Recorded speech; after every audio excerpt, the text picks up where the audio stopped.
Attendez, si vous avez plus de 60 ans, il y a de fortes chances que vous accélériez votre propre vieillissement sans le savoir, simplement en consommant 3 légumes, soi-disant sains, que tout le monde considère comme inoffensifs. Je l'ai appris à mes dépens en voyant ma propre grand-mère souffrir pendant des années de douleurs articulaires et de fatigue constante, malgré le fait qu'elle suivait à la lettre les conseils de son médecin. Mais voici le plus surprenant. L'un de ces légumes se trouve actuellement dans la cuisine de presque toutes les personnes âgées, où ils sapent silencieusement leur énergie et enflamment leurs articulations. À la fin de cet article, vous saurez exactement comment les repérer et les remplacer par 3 aliments étonnamment simples qui vous aideront à retrouver un confort et une vitalité que vous n'avez pas connus depuis des années. Je vous demande de rester avec moi jusqu'à la fin, car si vous manquez ce dernier détail, vous risquez de continuer à souffrir de problèmes que vous considérez comme inévitables avec l'âge, mais qui ne le sont pas. Vous êtes peut-être sceptique en ce moment, pensant que tous les légumes sont bons pour la santé, n'est-ce pas? Je pensais la même chose, jusqu'à ce que je tombe sur des preuves qui ont bouleversé ma vision de la nutrition pour les seniors. Avant de vous présenter les 3 légumes problématiques, je voudrais vous raconter le moment où j'ai réalisé que quelque chose n'allait vraiment pas dans les conseils nutritionnels habituels. Je me souviens être assise à la table de la cuisine de ma grand-mère, l'écoutant gémir en essayant de se lever. Elle avait 78 ans, mais avait toujours été pleine de vie. Pendant des années, elle s'était vantée de manger beaucoup de légumes, ceux que les médecins recommandent aux personnes âgées pour rester en bonne santé, des tomates dans ses salades, des poivrons frais dans ses omelettes, des épinards crus dans ses sandwichs. Pourtant, chaque fois qu'elle se levait, ses genoux craquaient comme des planches de parquet, et ses poignets étaient si raides qu'elle avait du mal à ouvrir un bocal. J'ai mis cela sur le compte du vieillissement normal jusqu'à la nuit où elle m'a appelé en larmes. Elle m'a dit qu'elle était si fatiguée qu'elle arrivait à peine à passer la journée, mais que chaque fois qu'elle s'allongeait, la douleur dans ses articulations l'empêchait de dormir. « Je me sens trahie, m'a-t-elle dit. J'ai fait tout ce qu'on m'a dit de faire, pourquoi suis-je encore dans cet état ?» Cette question m'a hanté. Je voulais désespérément l'aider. Je me suis plongé dans d'innombrables études, j'ai interrogé des experts en nutrition, j'ai épluché de vieilles revues médicales à la recherche d'un indice. N'était-ce pas suffisant qu'elle mange docilement ses légumes verts? Cela n'aurait-il pas dû la protéger? Plus je lisais, plus je me rendais compte d'une chose étonnante. À 70 ou 80 ans, le corps ne digère pas les aliments de la même manière qu'à 30 ans. Les nutriments qui la nourrissaient autrefois pouvaient désormais provoquer des inflammations et la priver des minéraux dont ses os et ses muscles avaient désespérément besoin. La remarque désinvolte d'un chercheur m'a frappé. Nous pensions autrefois que tous les légumes étaient de bons pour la santé, mais le corps vieillissant réagit parfois différemment. Cette réflexion m'a amené à rechercher quels légumes, précisément, pouvaient nous passer du statut d'allié à celui d'ennemi. C'est ainsi que j'ai découvert les 3 principaux coupables, des aliments dont on assurait à mes aînés, comme ma grand-mère, qu'ils étaient parfaitement sains. Permettez-moi de vous présenter le premier. Il fait partie d'une grande famille, appelée les solanacées. Mais le pire coupable est la tomate. Oui, la tomate, cet aliment rouge vif qui accompagne les sauces pour pâtes, les salades et les soupes. Vous vous dites peut-être, mais enfin les tomates sont pleines de vitamines. Exactement. Elles le sont pour les personnes plus jeunes dont le foie est capable de filtrer certains composés. Mais chez les personnes âgées, le processus de détoxification peut ralentir considérablement, ce qui permet à des alcaloïdes comme la solanine de s'accumuler. Si vous êtes âgé, ces alcaloïdes ne sont pas toujours correctement décomposés. Ils s'accumulent alors dans les tissus, en particulier dans les articulations. Lorsque cela se produit, vous souffrez de raideurs, de douleurs et d'inflammations qui aggravent l'arthrite. Si vous avez déjà eu des jours où vos articulations étaient tellement enflammées que vous pouviez à peine bouger, puis remarquer que c'était pire lorsque vous aviez mangé de la sauce tomate ou de la soupe à la tomate, il y a une raison à cela. Mais voici le hic. Les tomates sont également très acides, ce qui oblige le corps des personnes âgées à lutter davantage pour maintenir l'équilibre acido-basique. Et lorsqu'il n'y a pas assez de minéraux pour neutraliser cette acidité, votre corps commence à puiser dans vos os. Je n'oublierai jamais comment le médecin de ma grand-mère a mentionné en passant « Beaucoup de patients âgés souffrant d'arthrite sévère consomment beaucoup de tomates » avant de hausser les épaules car les recherches n'étaient pas concluantes. Cette remarque désinvolte m'a donné le coup de pouce dont j'avais besoin pour assembler toutes les pièces du puzzle. Mais ne croyez pas que les tomates sont les seuls coupables. Il existe un autre légume que nous vénérons depuis des décennies, le présentant comme un super aliment, les épinards crus. Si vous avez du mal à y croire, je vous comprends. J'ai moi-même été choqué. Ma grand-mère mangeait une salade d'épinards presque tous les jours au déjeuner, convaincue qu'elle apportait ainsi à son organisme du fer et des vitamines. Mais chez les personnes âgées, les épinards crus peuvent poser problème. Il regorge d'oxalates, des composés naturels qui forment des cristaux dans les articulations, les reins et même le cerveau. Les personnes jeunes les éliminent généralement sans problème. Mais avec l'âge, le système digestif et les reins peuvent ne plus être en mesure d'éliminer efficacement ces cristaux. Imaginez de minuscules fragments logés dans vos articulations, provoquant une irritation et une douleur persistante. Pour aggraver les choses, ces oxalates se lient au calcium et à d'autres minéraux, empêchant votre corps de les absorber. Vous pensez donc augmenter votre taux de fer ou de calcium en mangeant des épinards, mais en réalité, vous pourriez les bloquer. C'était déchirant de voir ma grand-mère souffrir de douleurs mystérieuses et de fatigue alors qu'elle mangeait assidûment ses salades d'épinards, convaincue qu'elle faisait quelque chose de bon pour sa santé. Le plus insidieux, c'est que les symptômes de l'accumulation d'oxalates ressemblent à ceux du vieillissement normal, si bien que les médecins ont simplement mis cela sur le compte de l'âge. Pas étonnant qu'elle manquait d'énergie. Ces cellules étaient en état de siège. Vous vous dites peut-être, d'accord, les tomates et les épinards crus peuvent poser problème, mais au moins les poivrons colorés sont sans danger. Non, eh bien, c'est le troisième légume que j'ai découvert qui lui faisait du mal. Les poivrons, en particulier les rouges, les jaunes et les oranges, appartiennent également à la famille des solanacées. Ils contiennent donc beaucoup des mêmes alcaloïdes que les tomates, qui attisent l'inflammation dans le corps des personnes âgées. Mais ce n'est pas le plus inquiétant. Ils ont tendance à être fortement contaminés par des pesticides. Les foies plus jeunes et plus robustes peuvent les filtrer plus efficacement. Mais chez les personnes âgées, ce n'est pas le cas. Avec le temps, ces pesticides peuvent s'accumuler, voire se loger dans les tissus adipeux comme le cerveau, où ils peuvent contribuer au déclin cognitif. Cela seul est déjà suffisamment préoccupant, mais les poivrons contiennent également de grandes quantités de lectine, qui peuvent causer des ravages dans un système digestif vieillissant. De nombreuses personnes âgées subissent de subtils changements dans la muqueuse intestinale qui les rendent plus vulnérables à l'inflammation induite par les lectines. Ma voisine âgée dévorait des poivrons tous les jours. Elle les adorait crus avec une sauce, rôtis au four ou en salade. Elle se plaignait aussi constamment de gaz, de ballonnements et de douleurs articulaires mystérieuses. Lorsque nous l'avons finalement convaincue de supprimer les poivrons, sa digestion s'est améliorée en quelques semaines et ses raideurs articulaires ont commencé à s'estomper. Je vais vous révéler dans un instant les 3 aliments qui ont changé la vie de ma grand-mère et comment ils pourraient vous aider à remédier à ces mêmes problèmes. Mais avant cela, je tiens à clarifier une chose.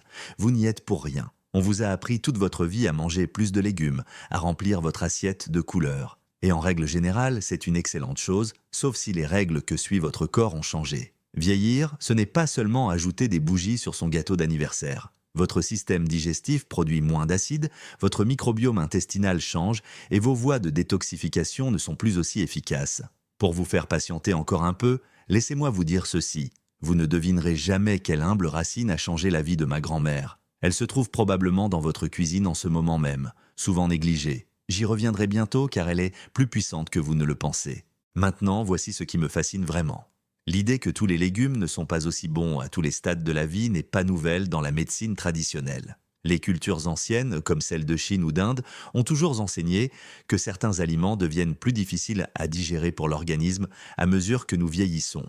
Elles privilégient les aliments faciles à digérer et réchauffants pour les personnes âgées et mettent en garde contre une consommation excessive de légumes crus ou rafraîchissants. Malheureusement, la médecine occidentale moderne a encore tendance à donner les mêmes recommandations à tous les adultes, quel que soit leur âge ou leur physiologie. Pas étonnant que tant de personnes âgées finissent par se sentir frustrées et trahies. Une fois que j'ai compris tout cela, j'étais déterminé à trouver des alternatives qui permettraient à ma grand-mère de conserver une alimentation riche en légumes sans sacrifier sa santé. C'est alors que j'ai découvert le premier des 3 aliments curatifs, le gingembre. Certains prétendent qu'il ne s'agit pas d'un légume, mais botaniquement, c'en est bien un. Plus important encore, le gingembre est extraordinaire pour les personnes âgées. Non seulement il aide à réduire l'inflammation chronique et légère qui sape l'énergie et contribue aux douleurs articulaires, mais il répare également le cartilage au fil du temps. Oui, il le répare. J'ai vu des études indiquant que le gingembre peut encourager le corps à produire de nouveaux composés cartilagineux au lieu de simplement masquer la douleur comme le font de nombreux médicaments anti-inflammatoires. Et ce n'est pas tout. Le gingembre améliore la circulation sanguine, qui a tendance à décliner avec l'âge, entraînant des extrémités froides, un métabolisme lent et une guérison plus lente.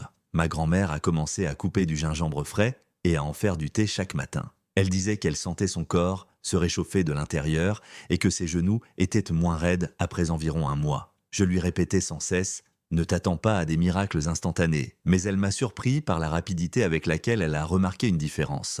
Une partie de la magie réside simplement dans le fait que le gingembre soutient les systèmes existants de l'organisme, ce qui, pour les personnes âgées, peut être perçu comme un coup de pouce doux, mais transformateur. Le deuxième légume curatif, oui, je l'appelle légume, même s'il s'agit en réalité d'un tubercule, est la patate douce.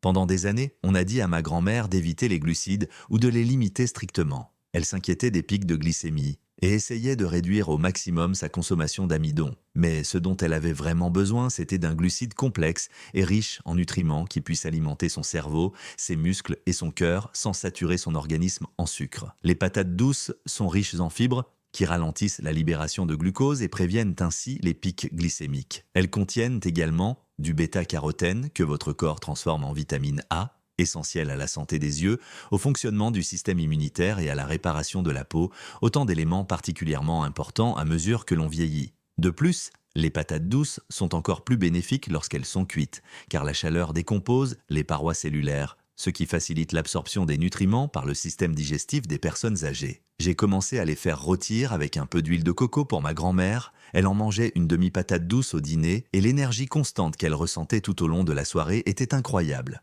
Elle ne s'assoupissait plus à 7 heures et ne luttait plus contre cette fatigue profonde. C'était comme si ses cellules avaient enfin reçu le carburant propre et durable dont elles avaient besoin. Le troisième aliment m'a un peu surpris, car le chou cru provoque parfois des flatulences, et je pensais donc qu'il était difficile à digérer pour les personnes âgées.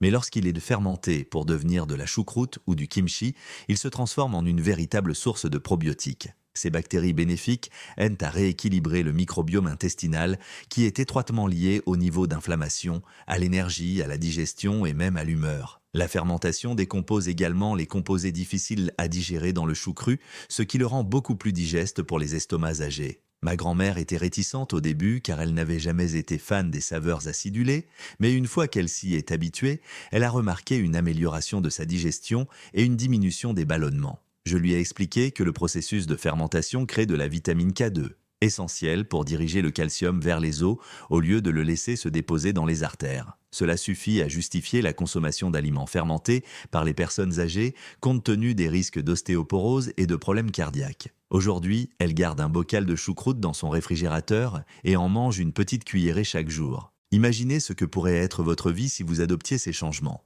Plus besoin de vous appuyer sur le comptoir de la cuisine chaque fois que vous vous levez. Plus besoin de grimacer lorsque vous attrapez une boîte de conserve sur l'étagère du haut. Peut-être même retrouveriez-vous un sommeil réparateur sans douleur persistante. J'ai vu cela se produire. Ma grand-mère n'est pas un cas particulier avec un patrimoine génétique unique, loin de là. Elle a simplement supprimé les légumes qui aggravaient tout son vieillissement et les a remplacés par d'autres qui fonctionnaient en harmonie avec son organisme. C'est tout.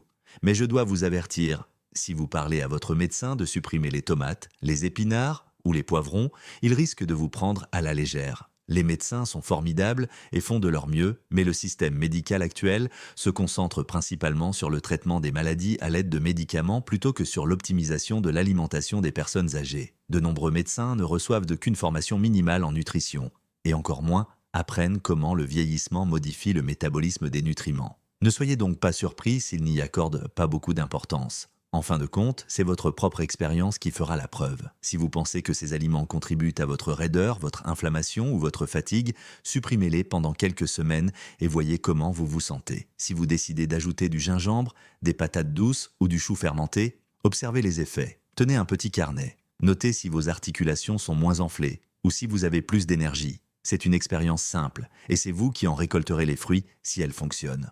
Je m'arrête un instant. Si vous vous dites « je mange ces aliments depuis des décennies sans aucun problème », rappelez-vous que votre corps était différent il y a plusieurs décennies. Ce qui vous soutenait à 30 ans peut vous épuiser lentement à 70 ans. Il ne s'agit pas de diaboliser la tomate ou de qualifier les épinards de mauvais aliments. Ces aliments peuvent être excellents pour les personnes plus jeunes ou celles qui n'ont pas de problèmes articulaires ou digestifs. Mais si vous avez tout essayé, médicaments, kinésithérapie, plus d'exercice, et que vous ne trouvez toujours pas de soulagement, il est peut-être temps d'envisager que le problème vient de ce que vous mangez tous les jours, parfois plusieurs fois par jour.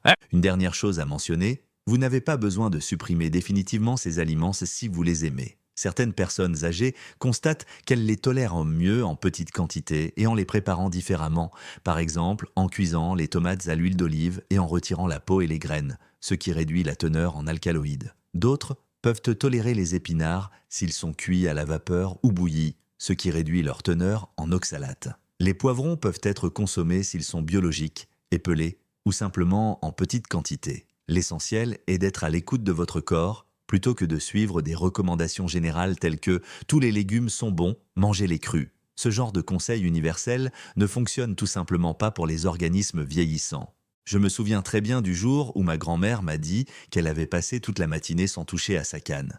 Elle l'avait même oubliée jusqu'à ce qu'elle la voie dans un coin. Elle avait l'air d'une enfant le jour de Noël lorsqu'elle m'a dit « Je n'arrive pas à y croire ». Je pensais que cette canne faisait partie du processus de vieillissement. Elle m'a également confié qu'elle se sentait l'esprit clair, comme si un brouillard s'était dissipé, ce qu'elle n'avait pas ressenti depuis des années. Je pense que cela s'explique en partie par la diminution de l'inflammation dans son corps, en partie par un meilleur sommeil et en partie par le fait que ses vitamines et minéraux essentiels étaient enfin absorbés sans interférence.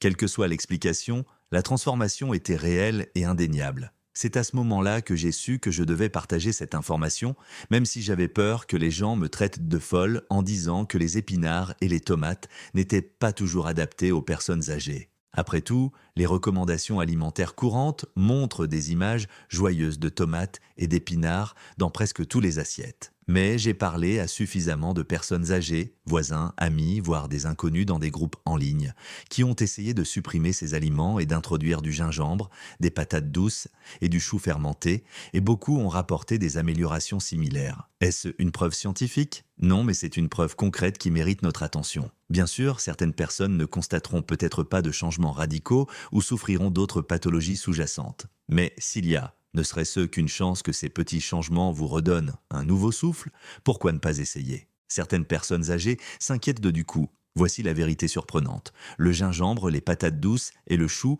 font partie des produits les plus abordables que vous puissiez acheter. Fermenter du chou à la maison avec un peu de sel et de patience coûte beaucoup moins cher que des compléments alimentaires sophistiqués. Et ces compléments pourraient même ne pas fonctionner si votre intestin est enflammé ou si des oxalates bloquent de l'absorption des minéraux. La beauté de cette approche réside dans son caractère naturel. Vous n'ajoutez pas de pilules à votre routine, vous remplacez simplement des aliments qui pourraient nuire à votre santé par d'autres qui la soutiennent activement. Quant au gingembre, une petite quantité suffit chaque jour. Quelques tranches dans de l'eau chaude ou râpées dans un sauté peuvent faire des merveilles. Les patates douces, surtout si vous les achetez en gros, peuvent durer longtemps. Et si vous vous souciez des glucides, n'oubliez pas que la teneur élevée en fibres des patates douces aide à réguler la libération de sucre, ce qui en fait un choix plus sain que le pain blanc ou les pommes de terre ordinaires. Je ne vais pas vous dire que c'est toujours facile. Les tomates dans votre sauce pour pâtes vous manqueront peut-être, ou vous vous sentirez bizarre de dire à vos amis que vous ne mangez plus de salade d'épinards. Les membres de votre famille vous poseront peut-être des questions, pensant que vous vous êtes lancé dans une nouvelle mode alimentaire bizarre. Mais croyez-moi, dès que les gens verront la différence dans votre façon de bouger et dans votre apparence, ils seront curieux de connaître votre secret. Vous ne devez à personne une explication scientifique approfondie sur les oxalates ou les alcaloïdes, à moins qu'ils ne soient vraiment intéressés. Un simple « j'ai remarqué que je me sens mieux sans » suffit. Avant de conclure, je voudrais souligner une dernière idée qui a complètement changé ma vision de la santé des seniors. Beaucoup de personnes âgées pensent qu'elles doivent simplement accepter les douleurs, la fatigue et le brouillard mental. Elles pensent que c'est un phénomène naturel lié au vieillissement, aussi inévitable que les cheveux gris. Mais si ce n'était pas tout à fait vrai, et si la plupart de ces soi-disant symptômes du vieillissement étaient en réalité des signes que votre corps proteste contre ce que vous lui donnez, chaque jour où vous continuez à manger des aliments qui vous enflamment ou vous épuisent est un jour supplémentaire de malaise inutile. Chaque jour où vous remplacez ces aliments par des aliments qui vous apaisent et vous nourrissent est un jour supplémentaire où vous pourriez vous réveiller avec l'impression d'avoir rajeuni d'un peu.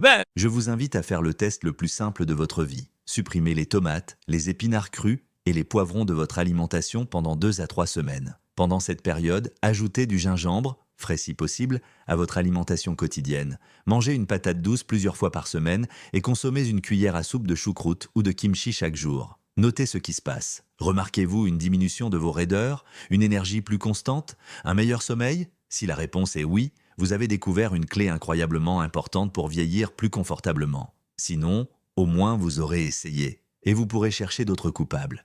Mais je suis prêt à parier que vous ressentirez au moins une certaine amélioration, peut-être même plus que vous ne l'auriez imaginé. Pour m'aider à poursuivre cette conversation, j'aimerais connaître votre âge et le pays dans lequel vous vivez actuellement. Faites-le moi savoir, car je suis curieux de savoir combien d'entre nous réalisent qu'il n'est pas nécessaire d'accepter le scénario de la vieillesse associé à la douleur et à la fatigue. Si vous voulez vivre plus longtemps, vous sentir mieux et prendre vraiment soin de votre corps, ne vous arrêtez pas là. Regardez la vidéo qui apparaît sur votre écran, elle pourrait changer votre vie.